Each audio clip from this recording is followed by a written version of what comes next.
Hola. Hola.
Hola, hola.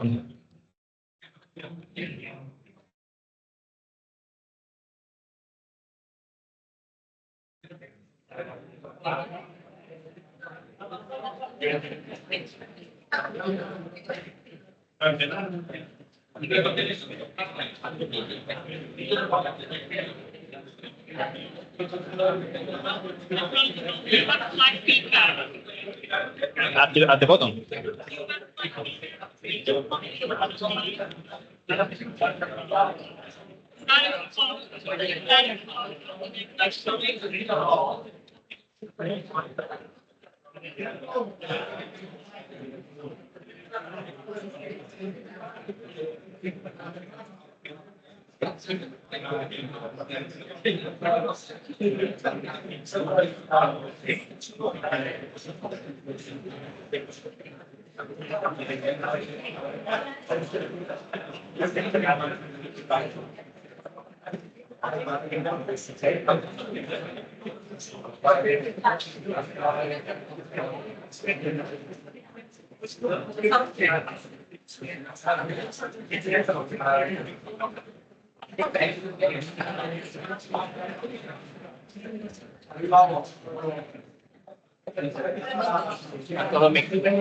Están todos los micros abiertos.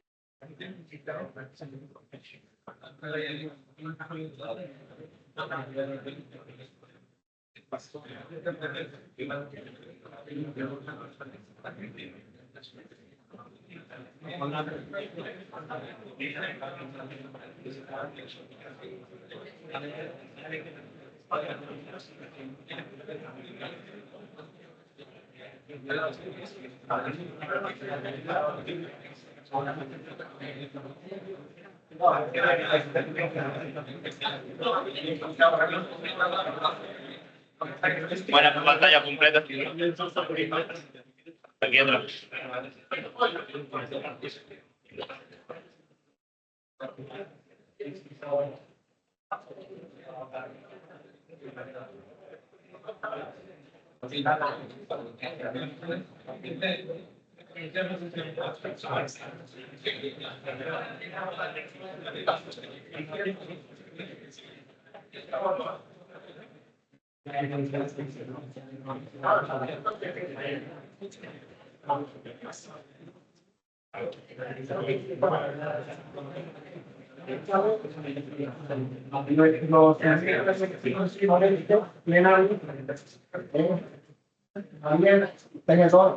Ayer, el responsable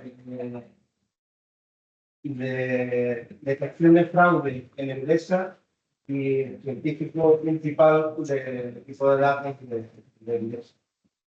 Él es ingeniero de telecomunicaciones, licenciado en marketing y diplomado en ciencia de datos por la Universidad de Johns Hopkins y la Universidad de Sevilla.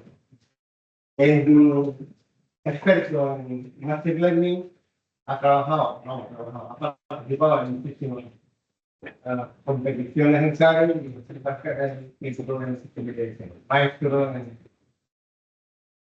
igualmente participa en diversos másteres impartiendo clases sobre todo relacionadas con el Machine Learning y se llama muchas gracias.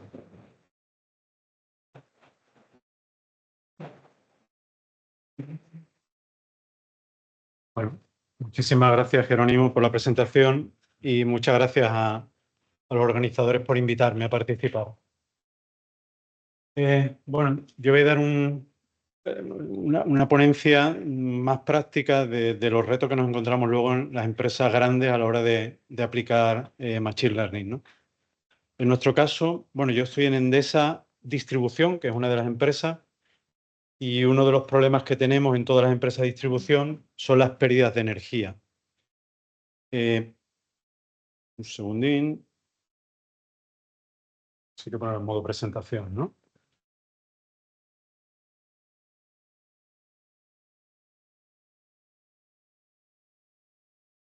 Vale. Bueno, lo primero cuando afrontamos un problema, primero es saber qué pregunta queremos responder, ¿no? En nuestro caso el problema a resolver es detectar las pérdidas no técnicas, ¿no?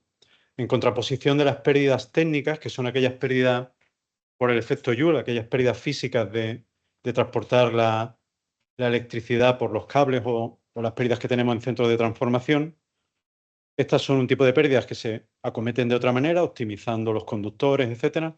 Y aquí hablamos de las pérdidas no técnicas, es decir, normalmente conocido como fraude o también anormalidad, que serían mal funcionamiento de los contadores o una mala instalación del contador o de la instalación en general que hace que perdamos, que midamos menos energía de la que realmente consume el suministro, ¿no?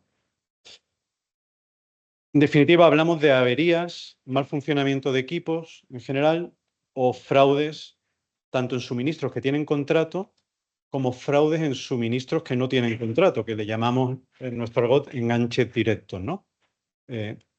Personas que se conectan directamente a nuestra red de distribución y ahí tendríamos un par de casuísticas. Clientes que han sido previamente, o sea, suministros que han sido previamente clientes o que tenemos datos en nuestro sistema de que había sido cliente y a día de hoy está de baja, o enganches directos de suministros que nunca han existido en nuestra base de datos, ¿no? Luego veremos. Pero bueno, haciendo un poquito de historia para que veáis en una empresa grande y en todas las empresas, ¿no? Cómo se ha ido tratando este problema a lo largo del tiempo. Antiguamente se trabajaba más bien por fuerza bruta, ¿no? Hacíamos un barrido, mandábamos a un conjunto de inspectores a una zona y literalmente la peinábamos, ¿no? Esto era muy visual, pero muy poco efectivo y poco productivo, ¿no? Con el tiempo se empezaron a hacer campañas sectoriales, pues bueno, se conocían ciertos sectores más propensos al fraude, bares, restaurantes, discotecas, y se atacaban esos sectores. Pero aún así, como os podéis hacer una idea, era muy poco productivo de nuevo, ¿no? Ahí simplemente hacíamos queries sobre los sistemas donde sacábamos, bueno, vamos a todos los bares de Triana que tengan una potencia contratada de tal y un consumo mayor que cuál, ¿no?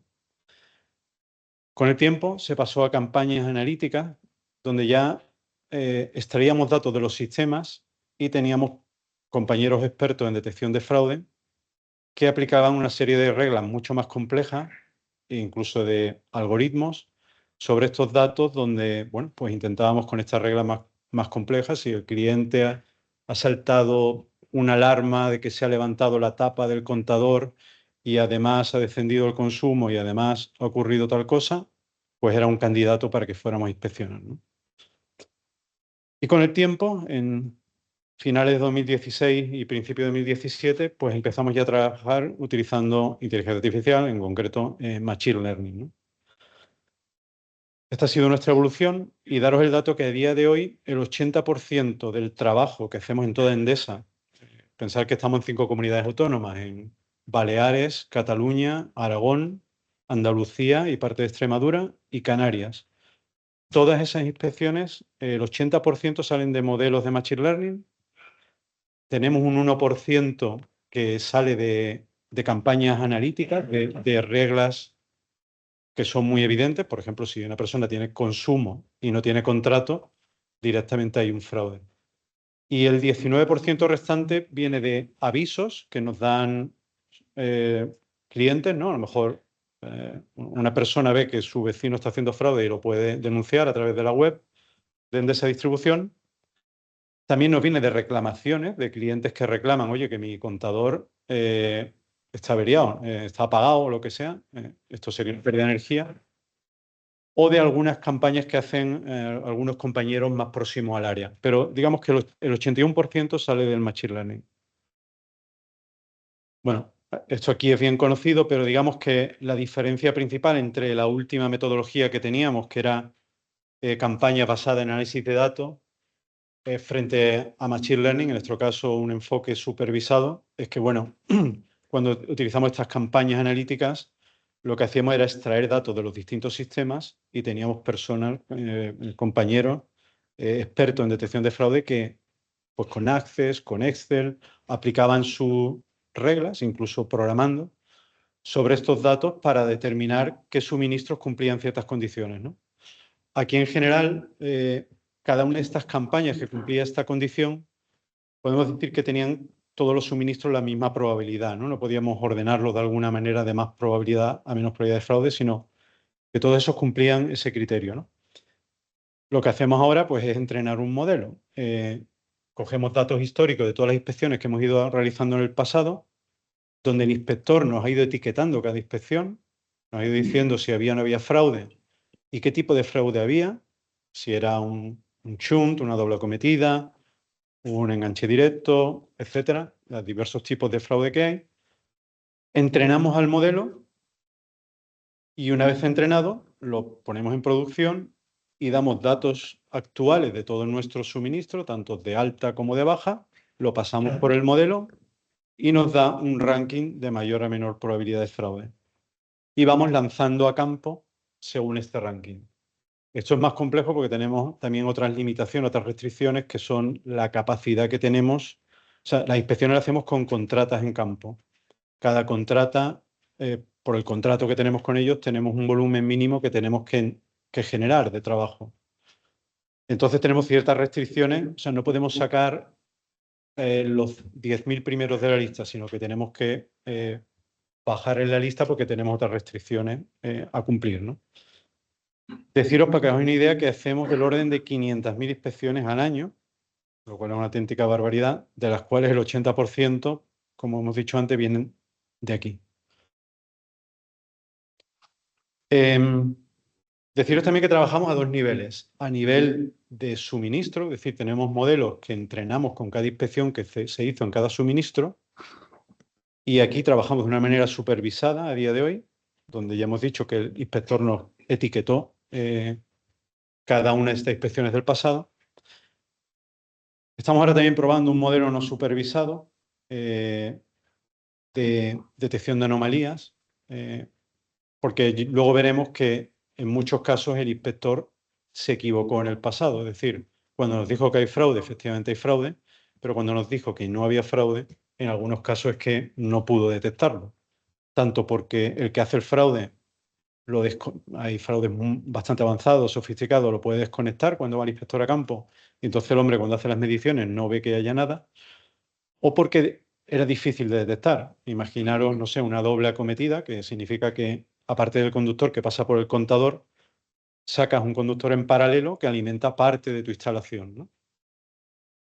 Como siempre, aquí hay muchas casuísticas. Puede ser una doble acometida desde el inicio del contrato, o sea, que construyes una casa nueva y desde el principio tienes una doble acometida. Una doble acometida que se hace después de, durante un tiempo, tener consumo. Aquí también hay dos posibilidades. Que te instales una nueva, no sé, una nueva vitrocerámica, una nueva instalación, y esa la metas por la doble cometida, con lo cual tu consumo que nosotros medimos no ha variado a lo largo del tiempo, o que hagas una doble acometida de tu instalación actual, donde entonces sí podemos ver un descenso de consumo, ¿no? En fin, lo que quiero decir es que cada tipo de fraude se puede desglosar en subtipos en función de cuándo se produce el mismo, ¿no? Pero bueno, tenemos modelos a nivel de suministro y también tenemos modelos a otro nivel, a nivel de centro de transformación. Cada uno de los suministros de nuestras casas, digamos que cuelgan de un centro de transformación. El centro de transformación da servicio entre de 100 a 1000 suministros. Depende, pues si estamos en la ciudad, estamos más próximos a 1000, si estamos en zonas rurales, más próximos a 100. Entonces, digamos que tenemos otros modelos que nos permiten, luego lo veremos, detectar sobre todo enganches directos, fraudes que se enganchan directamente a nuestra red, que jamás tuvimos datos de estos clientes.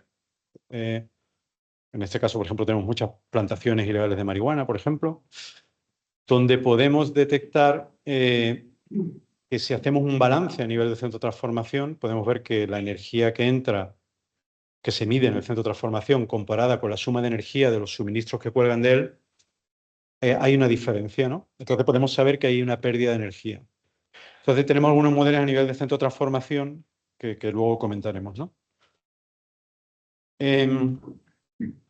¿Cómo estamos trabajando? Los modelos a nivel de suministro tenemos dos enfoques, ambos supervisados a día de hoy. Uno basado en árboles de decisión con gradient boosting, en concreto con XGBoost. Aquí lo que hacemos es crear un dataset donde cada fila es una observación, una inspección que hicimos en el pasado. En concreto, estamos considerando todas las inspecciones que hicimos desde el año 2010 a la actualidad. Y de cada una de ellas la caracterizamos con una variable, ¿no? Que son las columnas que vemos ahí. Y la variable respuesta es aquella etiqueta que nos dio el inspector, donde nos dijo si no había nada o si había un tipo de fraude, ¿no? Una normalidad, un fraude tipo chun, un fraude doble cometida, etcétera, etcétera. Aquí es muy importante a la hora de construir las variables, como en cualquier otro problema, pues tener conocimiento de negocio, ¿no? Es decir, qué vamos buscando, qué queremos, qué variables son relevantes para el problema, ¿no? Pues en algunos casos, por ejemplo, para determinar problemas relacionados con el contador, averías del contador, etcétera, pues es importante la marca del contador, el modelo del contador, la versión de firmware que lleva ese contador. Para detectar problemas de fraude, pues son más interesantes otras variables como descensos de consumo, alarmas que nos dan los contadores y cuestiones de este tipo, ¿no? Pero en el modelo que tenemos con XGBoost, por ejemplo, ahí todas las variables las generamos nosotros, ¿no? Todas las que podéis ver en azul. Estamos hablando de algún centenar de variables, ¿no? ¿Qué más iba a decir ahí? Por contraposición, tenemos, bueno, tenemos por otro lado un modelo basado en redes neuronales. En concreto, empezamos utilizando el STM y ahora utilizamos GRU. Y aquí lo que hacemos es los datos que no son secuenciales, se los damos a una red neuronal densa. Los datos que son secuenciales se los damos a una GRU. La salida de estas dos redes neuronales, imaginaros 256 neuronas de salida de cada una de ellas, las concatenamos y es la entrada de una última red neuronal que es un clasificador multiclase. Aquí digamos que la principal diferencia es que las variables sobre los datos secuenciales pues no las estamos implementando nosotros, sino que, digamos, de algún modo es la propia red, ¿no?, la que está procesando y quedándose con las características más relevantes, por decirlo así. En el primer enfoque también deciros, por ejemplo, bueno, en ambos enfoques, pero en el primero a veces hemos probado stacking de varios modelos, ¿no?, por intentar afinar más, pero siempre hemos afinado mucho más, hemos mejorado el rendimiento con mejores variables, ¿no? Esas variables que vemos en azul, el dar con una buena variable o con un dato nuevo que nos aporte información y cocinarlo bien, como decía el compañero anterior, y preparar una buena variable nos suele dar mucho más resultado que cuando hemos hecho algo más complejo como mezclar XGBoost con Support Vector Machine o con una red neuronal y hacer un stacking. Computacionalmente era más costoso, teníamos alguna ganancia, pero al final hemos ido a simplificar, hemos ido a centrarnos sobre todo en las variables, ¿no? En cuanto a métricas de evaluación de los modelos, aquí también tenemos un problema bastante desbalanceado, donde en el pasado solíamos tener más casos donde no había fraude que donde hay fraude. Entonces, bueno, ahí hemos ido utilizando distintas métricas, métricas como el área bajo la curva Precision Recall, el F1 Score también. Pero al final realmente el problema que tenemos es que tenemos que optimizar el dinero que se nos da cada año para hacer inspecciones. Con lo cual nos interesa maximizar la precisión en un número de inspecciones, ¿no? Digamos que sería el objetivo final.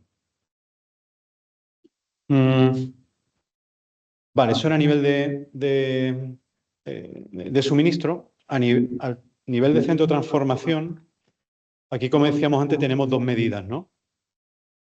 Tenemos la medida en azul, que es lo que ve el dispositivo que tenemos, el medidor que tenemos en el centro de transformación, es la energía que pasa por ese centro de transformación, y en amarillo sería la energía que suman los clientes que cuelgan de él.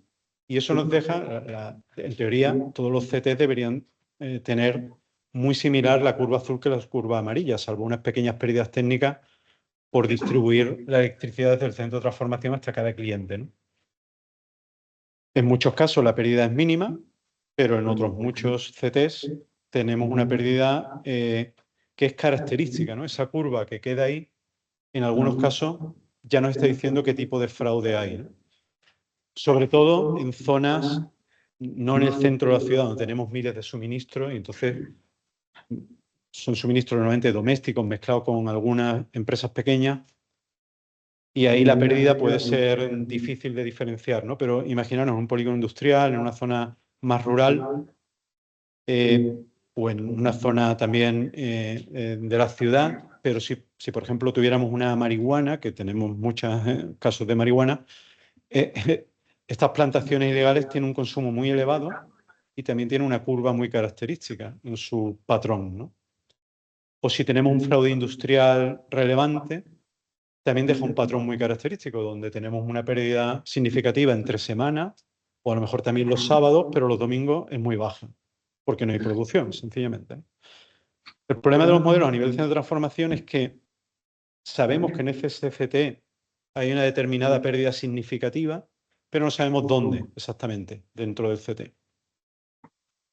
Ahí también estamos probando algunos algoritmos que conociendo la topología de la red, la cartografía de esa red de distribución y conociendo los niveles de tensión de cada suministro, podemos ver ciertas variaciones de tensión que nos pueden acotar un poco la zona, ¿no? Y decir, por aquí hay algo que no cuadra. En todo eso estamos, ¿no? También trabajando en intentar localizar con más precisión el fraude. Pero el que nos da de comer es a nivel de suministro. Es decir, de las 500.000 inspecciones que hacemos al año, 400.000 de los modelos, esas, en la inmensa mayoría, el 99% viene de los modelos a nivel de suministro. Los modelos a nivel de centro de transformación nos permiten detectar grandes pérdidas en casos muy puntuales, ¿no? Pero ¿qué retos nos encontramos al intentar implantar esto, ¿no? En una empresa grande como es Endesa, que pertenece al grupo Enel, ¿no? Primero, que los datos no están en un único sistema. Podemos tener del orden de 15 sistemas que alimentan a los modelos, ¿no? Y realmente en nuestro caso es un problema bastante big data, porque tenemos del orden de 12 millones de suministros, con un histórico desde 2010 a la actualidad, donde tenemos curvas horarias,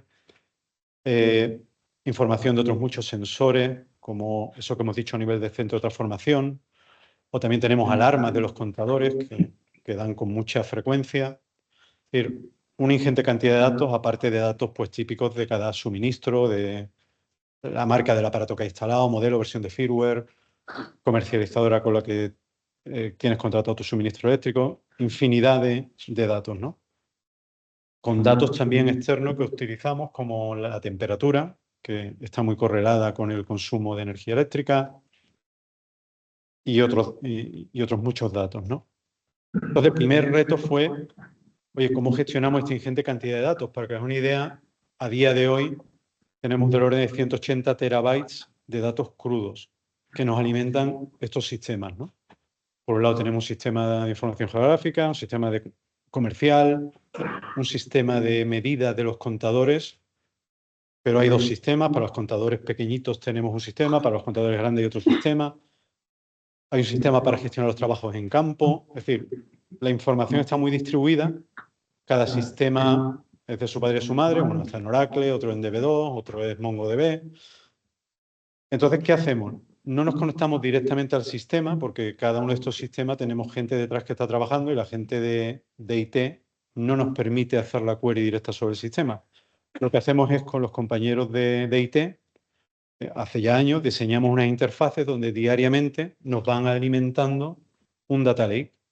Eso tiene la enorme ventaja de que no nos mezclamos con ellos, es decir, nos dan los datos y podemos trabajarlo con total libertad sin tener que interrumpir el sistema en el que se está, operacional, ¿no? En el que se está operando. Cuando digo un data lake es simplemente un bucket de S3, es decir, los datos crudos los tenemos en S3, en Amazon.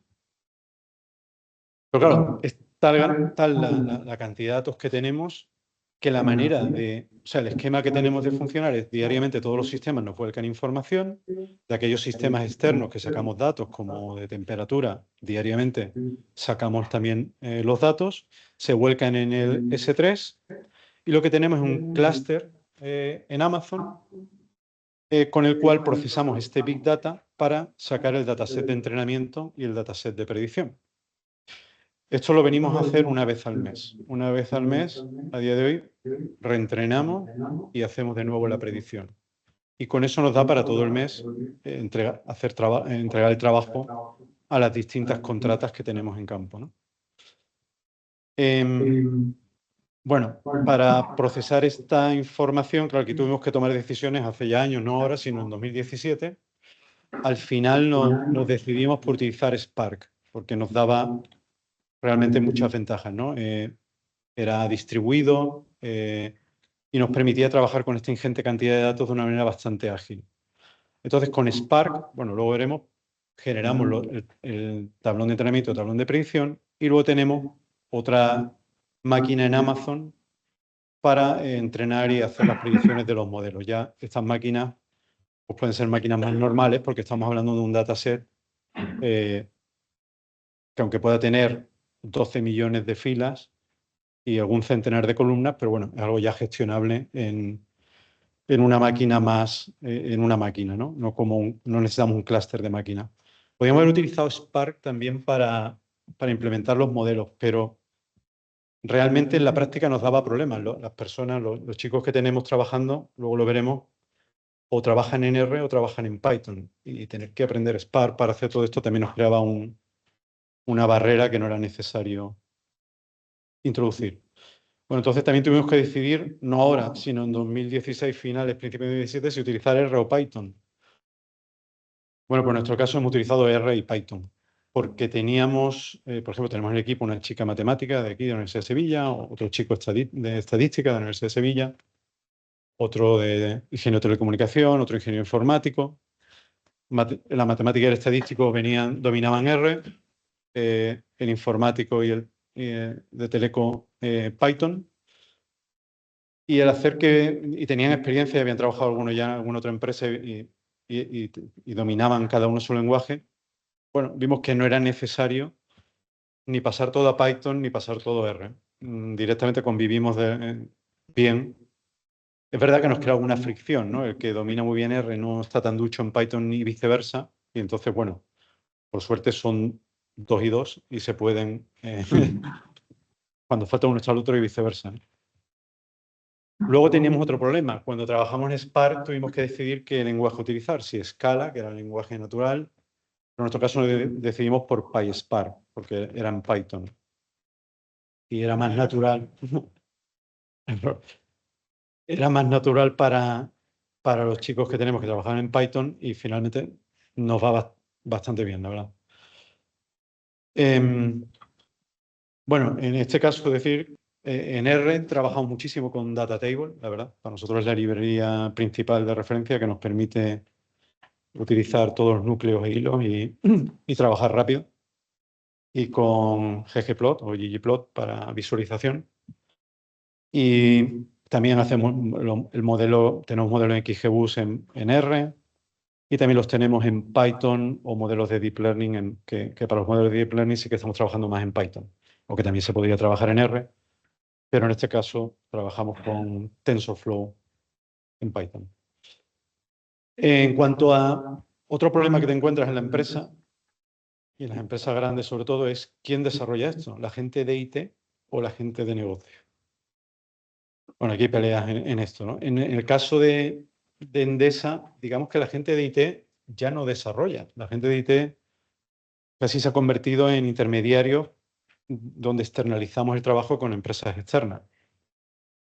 Pero bueno, en el caso de inteligencia artificial y machine learning sí que se han creado algunos equipos, en nuestro caso a nivel ya de ENEL, en Italia, en Roma, equipos de data scientists globales, ¿no? Entonces, nuestra experiencia es que cuando hemos desarrollado dentro de Endesa algún modelo con el equipo de Data Science que tenemos en Italia, pues las cosas no han funcionado del todo bien. Hay varias barreras. Uno es el idioma, primero, aunque más o menos nos entendemos. Luego es que la gente específica solo de Data Science que no conoce el negocio desaprovecha muchísimo potencial que hay cuando conoces el negocio. Es verdad que se hacen equipos junto con la gente de negocio, pero lo que suele ocurrir es que el personal de negocio no conoce data science y no es capaz de presentar bien el problema o qué variables se pueden utilizar, o, aunque parezca mentira, no se entienden bien. A lo mejor también aquí en nuestro caso se da el problema del idioma, ¿no? Pero puede ser. Nosotros, en nuestro caso, como funcionamos, tenemos Digital Hub, que son los que dan soporte, digamos, a todo esto. Un equipo especializado de Data Science en Italia y luego los distintos negocios que puede ser.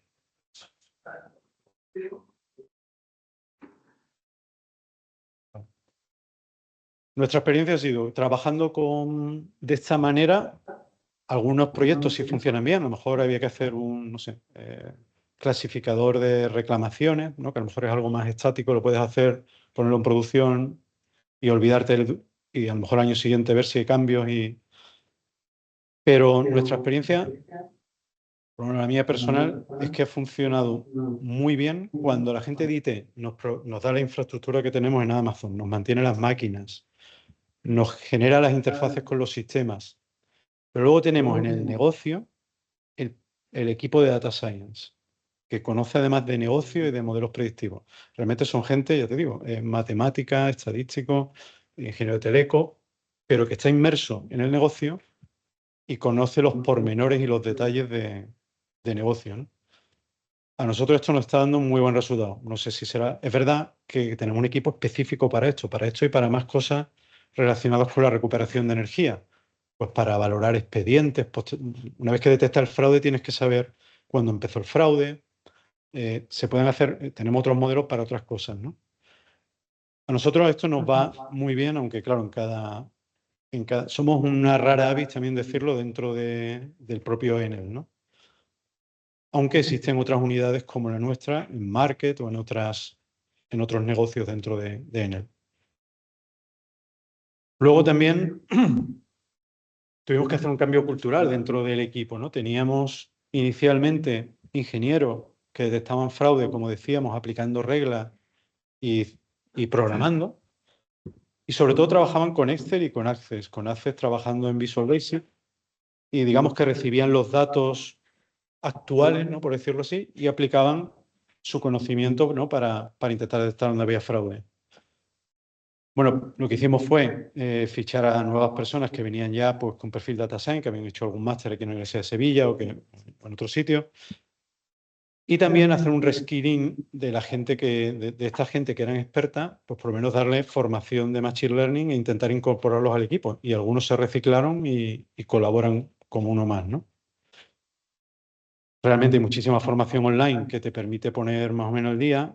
Algunos han cursado aquí un máster y hemos podido reciclar a personas que hasta entonces solo trabajaban con Excel y Access, ¿no? Luego, algunos retos que nos hemos encontrado por el camino, pues primero bajo mi punto de vista, hay que conocer bien el negocio en este caso, ¿no? Pues no sé qué tipo de contadores tenemos, qué sensores tenemos en la red que podamos aprovechar, ¿no? Porque cuando uno trabaja en un problema, por ejemplo en Kaggle, ¿no? Que te dan el dataset ya preparado, te han quitado una grandísima parte del trabajo, ¿no? ¿Quién tenía ese conocimiento de negocio para generar ese dataset? Había otras variables que se nos están olvidando, ¿no? Bueno, pues toda esa parte, primero hacerte con los datos, aunque parezca una tontería, con todos los sistemas que tienes, qué datos está en cada sistema y qué datos utilizar era relevante. Luego, bueno, cómo se combinan estos datos entre los distintos sistemas o qué tipo de fraudes existen, ¿no? Hemos tenido que investigar bien lo que hay en campo, ¿no? Pero quizá lo que mejor funciona, el circuito de mejora continua que tenemos puesto es tener una reunión semanal con incluso inspectores en campo, donde intentamos analizar los falsos positivos y los falsos negativos, ¿no? Cogemos aquellos falsos positivos, es decir, aquellos que el modelo apuntaba, pero el inspector no ve nada. En algunos casos aquí lo que hemos visto es que el inspector no llegó a verlo, porque hemos mandado una segunda inspección, un control de calidad y lo hemos llegado a ver. O sea, si el modelo sigue diciendo que hay algo, lo enviamos a un control de calidad. Y en otros muchos casos es el modelo el que se está equivocando. Ahí intentamos con librerías como CHAP ver qué variables influyeron en aquella propuesta de inspección e intentar ver en qué nos estamos equivocando o qué variable hay que incluir para poder discernir bien y no equivocarnos en esos casos, ¿no? Y también analizamos falsos negativos, es decir, ese 18% de inspecciones que no las generamos nosotros, sino que vienen por un aviso o por una reclamación, pues ver por qué el modelo daba baja probabilidad y hubo un vecino que denunció al otro y efectivamente había fraude, ¿no? Ahí intentamos ver qué variables habría que incluir para poder observar o que el modelo se diera cuenta que había un fraude. Bueno, deciros que tenemos fraude de todo tipo. Lo más sofisticado que vemos a día de hoy son arduinos, por ejemplo, dentro de los contadores, donde, como saben, también horarios donde inspeccionamos, pues intentan que no se active el fraude en los horarios de inspección, sino en horarios donde no inspeccionamos, o le proporciona un mando a distancia al cliente para que pueda desactivarlo, ¿no? Hemos visto de todo. Hay de lo más complejo a lo más burdo, ¿no? Hay cosas muy burdas, pero muy difíciles de detectar en campo, como os digo, una doble acometida, que a veces va empotrada bajo tierra o en pared, y es compleja de que el inspector sea capaz de detectarlo. Bueno, deciros, antes de pasar esto, quiero deciros que también trabajamos ahora, como hemos visto que uno de los grandes problemas es que el inspector, cuando está en campo, es difícil detectar el fraude. Ahora estamos trabajando con inteligencia artificial generativa, por ejemplo, en un asistente virtual al inspector, ¿no? La idea aquí es, bueno, tenemos mucha diversidad de contadores en campo, ¿no? Porque, bueno, tú puedes elegir instalarte tu propio contador, sobre todo en los grandes clientes, ¿no? En los pequeños también. Y no todos funcionan igual. Entonces, los inspectores no siempre saben cómo navegar por el contador para ver una determinada magnitud, ¿no? La tensión instantánea, la energía que consumió el mes pasado, es decir, todos los datos que he guardado en el contador.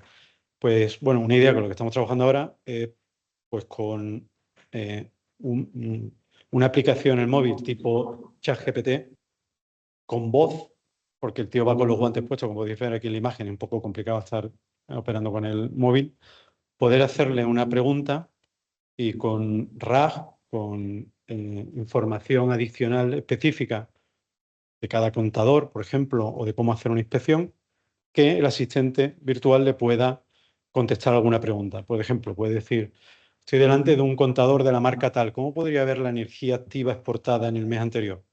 Pues que te diga, oye, pues entra, navega por tal display, pulsa 2 veces en el botón y ahí puedes ver cosas de este tipo, ¿no? O si tiene alguna duda, intentar resolverla. Todavía no la tenemos en marcha, estamos en ello, pero lo que estamos intentando es proporcionar herramientas que le sirvan para afinar en campo, ¿no? Es como si tuviéramos un experto a su lado al que le pueda consultar. Es un poco la idea. Pero bueno, uno de los principales problemas que tenemos en nuestro problema concreto de detectar fraude es el ruido en la variable respuesta, ¿no? Es lo que hemos dicho antes, que si tenemos la matriz de confusión, en los true positive, en aquellos que realmente el modelo acierta y realmente había un fraude, en nuestro caso podríamos detectarlo en 3 casos, esos true positive. Los true positive detectados realmente en campo, los true positive que no se detectan y los true positive que acaban en una visita fallida. Esto es mucho más complejo, el tema de visitas fallidas es otro mundo, porque en determinadas zonas en España el contador está dentro de la vivienda del cliente, con lo cual en muchos casos el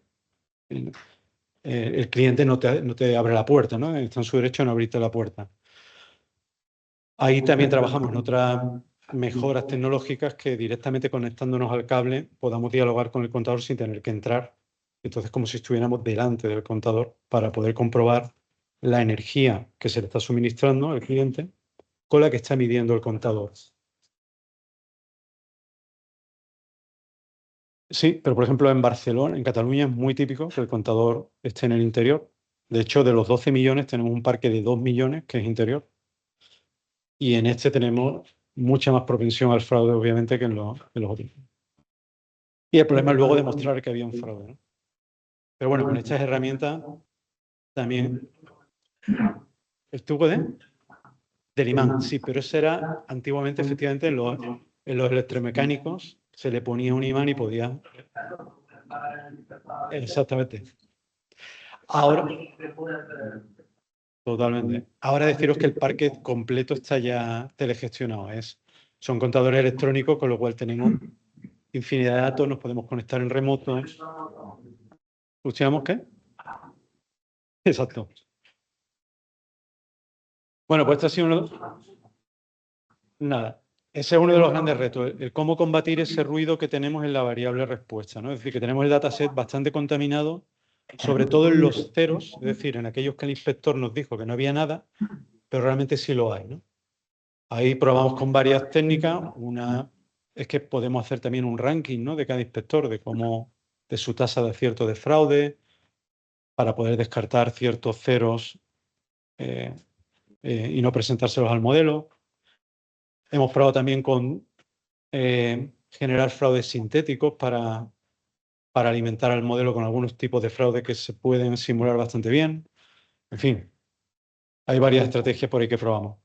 Y otro problema que no se ve cuando uno estudia Machine Learning es que imaginamos que empezamos a implementar estos modelos en 2017, ¿no? Han pasado ya pues 7 años, ¿no? 8 años.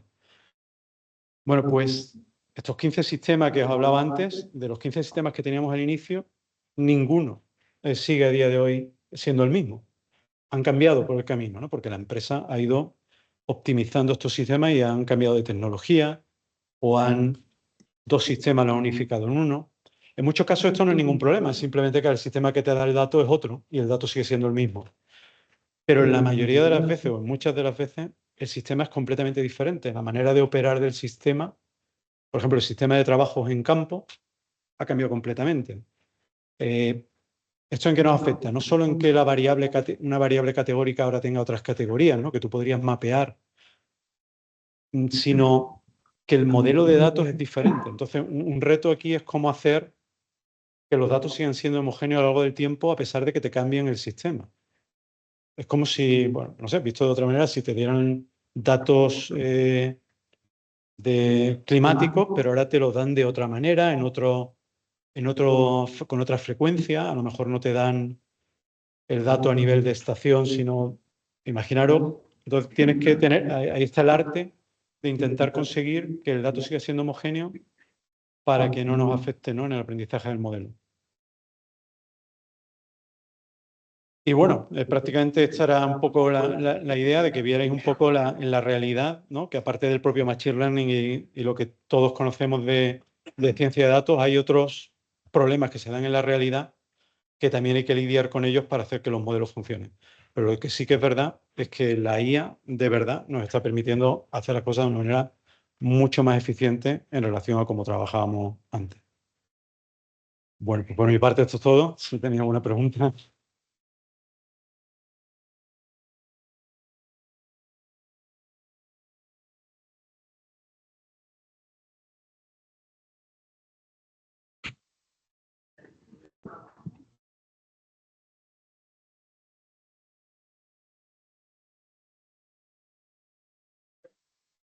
Porque incluso hay empresas como Netflix